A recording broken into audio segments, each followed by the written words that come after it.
Comedian Kapil Sharma के cafe पर firing करने वाले शूटर्स की देखिए तस्वीरें सामने आई हैं। न्यूज़ 18 इंडिया के पास इन शूटर्स की एक्सक्लूसिव तस्वीरें हैं, ये आप तक पहुंचाएंगे। लेकिन आपको मालूम होगा जिस तरह से कपिल शर्मा के कैप्स कैफे पर कई बार फायरिंग यहां पर हुई, ये मामला लगातार तूल पकड़ता चला गया। तो कनाडा में कॉमेडियन कपिल शर्मा का जो कैफे है उसका नाम कैप्स कैफे है।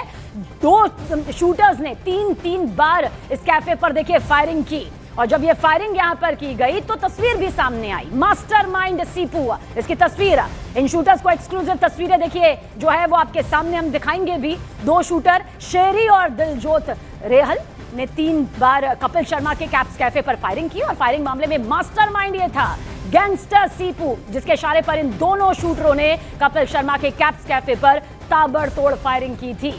तो ये बड़ा खुलासा, और साथ ही साथ तस्वीरें भी यहां पर आपको आगे दिखाएंगे। आनंद तिवारी हमारे सहयोगी ज्यादा जानकारी के साथ। आनंद, क्या कुछ जानकारी मिल रही है शूटर्स की? क्या तस्वीरों को लेकर भी कुछ सामने आया है? क्योंकि फायरिंग की तस्वीर तो सामने आई थी वीडियो के जरिए।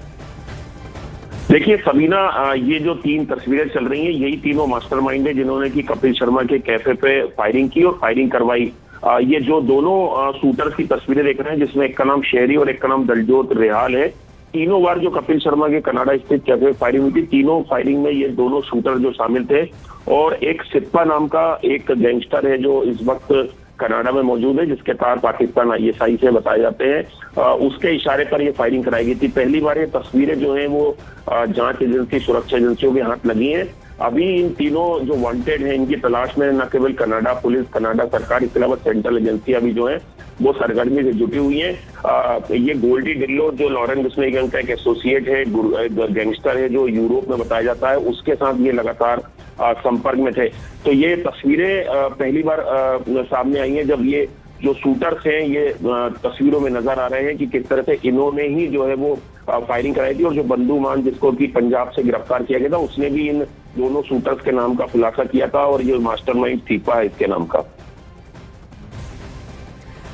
तो देखिए तस्वीर भी यहां पर सामने आ चुकी है, जिसे लेकर हमारे सहयोगी आनंद तिवारी पूरी जानकारी यहां पर साझा करते हुए। ये तस्वीर आप देख लीजिए, देखिए जिस तरह से मास्टरमाइंड भी सामने आ चुका है, और इसके अलावा कनाडा में मौजूद कपिल शर्मा का कैप्स कैफे, जिस पर फायरिंग बार बार यहां पर की गई। बाकायदा इस फायरिंग की जिम्मेदारी भी सोशल प्लेटफॉर्म के जरिए ली गई और आगे भी धमकी दी गई थी। अब ये तस्वीर सामने आ चुकी है। आनंद, इनकी कोई हिस्ट्री भी अभी तक सामने आई है, ये जो शूटर्स के नाम सामने आ रहे हैं? देखिए बिल्कुल, ये जो दोनों शूटर्स थे ये पंजाबी मूल के रहने वाले हैं और लंबे वक्त से कनाडा में मौजूद हैं। लॉरेन बिश्नोई गैंग के साथ एसोसिएट है, और सीधे तौर पर ये जो गोल्डी डिल्लो नाम का गैंगस्टर है जो यूरोप में बताया जाता है, इसके अलावा एक मनदीप स्पेन है, उसके साथ ये लगातार संपर्क में थे। इसके अलावा पाकिस्तान ISI से जुड़ा एक एजेंट है, उससे भी ये लगातार हथियार की डीलिंग करते थे। एक राजू खत्री नाम का एक इंटरनेशनल आर्म्स सप्लायर है जो अमेरिका में मौजूद है, जो लगातार कनाडा आता है, उसके भी ये लगातार संपर्क में थे। और जो बंधुमान जिसने की लॉजिस्टिक प्रोवाइड करा था, जिसे कि पंजाब से गिरफ्तार किया गया था, पहली गिरफ्तारी जो हुई थी कपिल शर्मा के कैफे के मामले में, उसने भी इन दोनों शूटर्स के नाम का जिक्र किया था कि इन्हीं को हथियार प्रोवाइड कराया गया था, और इन्होंने ही कपिल शर्मा के कैप्स कैफे पे 3 बार जो है वो फायरिंग की, और उसके बाद ये लगातार जांच एजेंसी को चकमा देके फरार थे। इस मामले में जो मास्टरमाइंड था उसके पहले हिरासत में लेने की खबर भी आ रही थी, लेकिन बाद में उस खबरों का खंडन हुआ। अभी तीनों की सरगर्मी से जो जांच एजेंसियां हैं वो तलाश में जुटी हुई है। आनंद, कहा जा सकता है कि इन तीनों की तस्वीरों का सामने आना एक बहुत बड़ी कामयाबी भी है, क्योंकि जिस तरह से लगातार कपिल शर्मा के कैप्स कैफे पर फायरिंग हो रही थी, एक दहशत तो जरूर थी। क्या उससे उस दहशत को यहां पर विराम मिलता हुआ नजर आता है आनंद? देखिए बिल्कुल, जाहिर सी बात है कि लगातार एक मशहूर कॉमेडियन है कपिल शर्मा, और उनके कैफे पे जब 3 बार फायरिंग हुई तो मुंबई पुलिस से भी उन्होंने संपर्क साधा, उनकी सुरक्षा भी बढ़ाई गई थी, और लगातार एक दहशत का माहौल था कनाडा में। जांच एजेंसियों को पूछताछ में ये भी पता चला सबीना कि भारत से ज्यादा कनाडा में एक्सटॉर्शन की कॉल जो है वो लॉरेन बिश्नोई, रोहित गोदारा, गोल्डी बरार गैंग कर रहे हैं।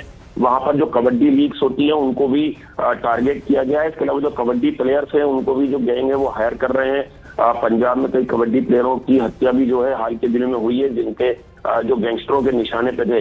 तो लगातार कनाडा में भी अब जो वसूली है उसका एक नया रैकेट शुरू हुआ है। जो कबड्डी लीग से या कबड्डी प्लेयर्स हैं उनको वहां पर टारगेट किया जा रहा है, उनको गैंग में हायर किया जा रहा है, या वसूली के लिए उनको एक्सटॉर्शन की उनको कॉल की जा रही है। जो बड़े सेलिब्रिटी हैं या कपिल शर्मा जैसे मशहूर कॉमेडियन हैं या बड़े सिंगर हैं, उनको भी जो है कनाडा में लगातार फिरौती के लिए जो दोनों गैंग्स है वो कॉल कर रहे हैं। और जो बंधु मान जब गिरफ्तार हुआ था, उसकी सोशल मीडिया अकाउंट में इस बात का खुलासा किया था कि कैसे अत्याधुनिक हथियारों के पाकिस्तान ISI से ड्रोन के जरिए जो गैंग्स हैं, भारतीय गैंगस्टर हैं, उन तक पहुंच रही हैं।